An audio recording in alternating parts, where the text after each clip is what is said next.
पुरुष का दर्शन के लिए और प्रधान का मोक्ष के लिए दोनों का ही लंगड़े और अंधे की तरह संयोग है, उससे की हुई सृष्टि है। यह दृष्टा दृश्य का संयोग जैसे अनादि है, वैसे अनंत नहीं है। पुरुष दर्शन पर्यंत रहता है, इसलिए पुरुष दर्शन संयोग के वियोग का कारण है। दर्शन अदर्शन का विरोधी है, अतः जैसे दर्शन वियोग का निमित्त कारण है, वैसे ही अदर्शन संयोग का निमित्त कारण है। अदर्शन का अभाव ही संयोग रूपी बंधन का अभाव है, वही अपवर्ग अर्थात मोक्ष है। स्वशक्ति और स्वामी शक्ति के स्वरूप की उपलब्धि का कारण संयोग है, अर्थात संयोग हटाने के लिए स्वशक्ति और स्वामी शक्ति के स्वरूप की उपलब्धि की जाती है। स्वशक्ति अर्थात दृश्य के स्वरूप की उपलब्धि जो भोग रूप है, संप्रज्ञात समाधि द्वारा, और स्वामी शक्ति अर्थात पुरुष के स्वरूप की उपलब्धि जो अपवर्ग रूप है, असंप्रज्ञात समाधि द्वारा की जाती है। दृश्य और दृष्टा अर्थात चित्त और पुरुष का जो आसक्ति पूर्वक स्वस्वामी अर्थात भोग्यत्व और भोक्तृत्व भाव संबंध है, वह संयोग है। यह संयोग ही वास्तव में अस्मिता कलेश है, जिसने चित्त रूप स्व और पुरुष रूप स्वामी को जड़ चेतन के सम्मिश्रण से एक नए जीव भाव को उत्पन्न किया है। टिप्पणी: संयोग के स्वरूप को प्रकाशित करने की इच्छा से इस सूत्र की प्रवृत्ति होती है। पुरुष जो स्वामी है, वह अपने दृश्य के साथ दर्शनार्थ संयुक्त है। इस संयोग द्वारा दृश्य के स्वरूप की जो उपलब्धि है, वह भोग, और जो दृष्टा के स्वरूप की उपलब्धि है, वह अपवर्ग है।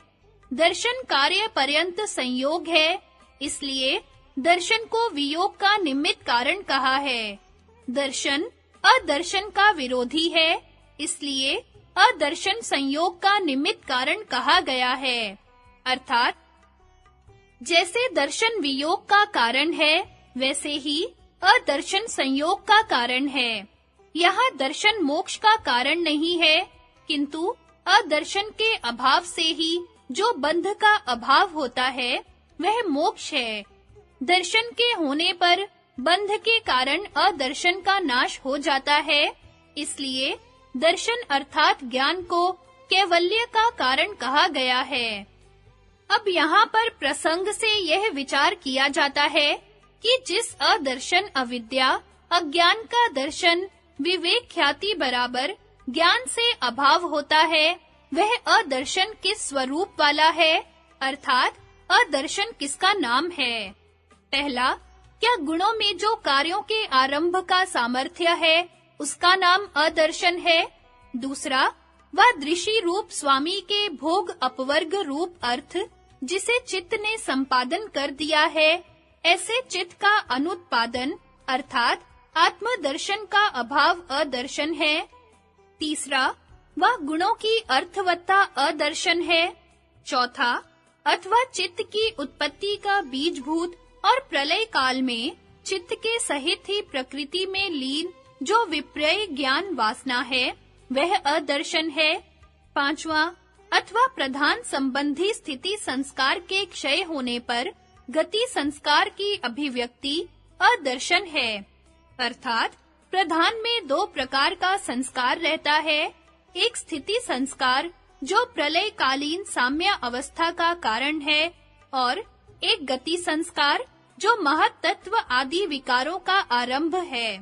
ऐसा ही पंचशिखाचार्य ने कहा है, प्रधान यदि स्थिति से वर्ते तो विकार के न करने से अप्रधान है, और यदि गति से ही वर्ते तो विकार के नित्य होने से अप्रधान है। दोनों तरह इसकी प्रवृत्ति प्रधान नाम पाती है, अन्यथा नहीं।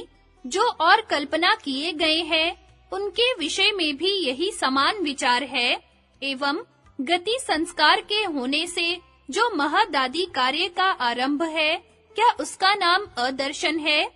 छठा, और कोई यह कहते हैं, प्रधानस्य आत्मख्यापनार्था प्रवृत्ति अर्थात प्रधान की प्रवृत्ति अपने स्वरूप ख्यापन के अर्थ है। इस श्रुति से दर्शन शक्ति ही अदर्शन पद का वाच्य है, अर्थात यद्यपि पुरुष सारे पदार्थों के ज्ञान में समर्थ है, तथापि प्रधान की प्रवृत्ति से पूर्व पुरुष उनको देख नहीं सकता। सातवां, कोई यह कहते हैं कि प्रकृति तथा पुरुष इन दोनों में जो परस्पर दर्शन शक्ति है वह अदर्शन है। यद्यपि दृश्य जड़ है और पुरुष असंग निर्धर्मक है, इसलिए दोनों का ही धर्म दर्शन नहीं हो सकता है। तथापि चेतन के प्रतिबिंब से दृश्य को चेतन तुल्य होने से उस चेतन के प्रतिबिंब की अपेक्षा से दृश्य का धर्म दर्शन और बुद्धि रूप दृश्य की अपेक्षा से पुरुष का धर्म दर्शन जानना, अर्थात बुद्धि और चेतन का परस्पर अविवेक होने से दोनों का ही जो दर्शन धर्म है वह अदर्शन है। आठवां, और कोई यह कहते हैं कि शब्द आदि विषयों का जो ज्ञान है वही अदर्शन है। इस प्रकार अदर्शन के स्वरूप निरूपण में 8 प्रकार के सांख्य शास्त्र ने विकल्प किए हैं, परंतु यह सब विकल्प सब पुरुषों के संग प्रकृति संयोग कारण होने से साधारण है, और जो अविद्या प्रत्येक पुरुष के संग बुद्धि संयोग द्वारा सुख दुख भोग के वैचित्र्य में हेतु है, इसका यह लक्षण नहीं, अतः यह लक्षण असाधारण है। अर्थात संयोग 2 प्रकार का है, एक सारे संसार का कारण और एक प्रत्येक पुरुष के सुख दुख बंध मोक्ष का कारण। यहाँ प्रथम साधारण संयोग का हेतु जो अदर्शन है, उसी के यह सब पूर्वोक्त लक्षण है, द्वितीय असाधारण संयोग के नहीं। प्रत्येक पुरुष के संग असाधारण बुद्धि संयोग का कारण जो अविद्या है, उसको बतलाते हैं। कार्य के द्वारा इस संयोग का लक्षण करते हैं। स्वशक्ति दृश्य का स्वरूप है, स्वामी शक्ति दृष्टा का स्वभाव है। इन दोनों से वर्तमान की जो स्वरूप उपलब्धि है, उसका जो कारण है, वह संयोग कहलाता है।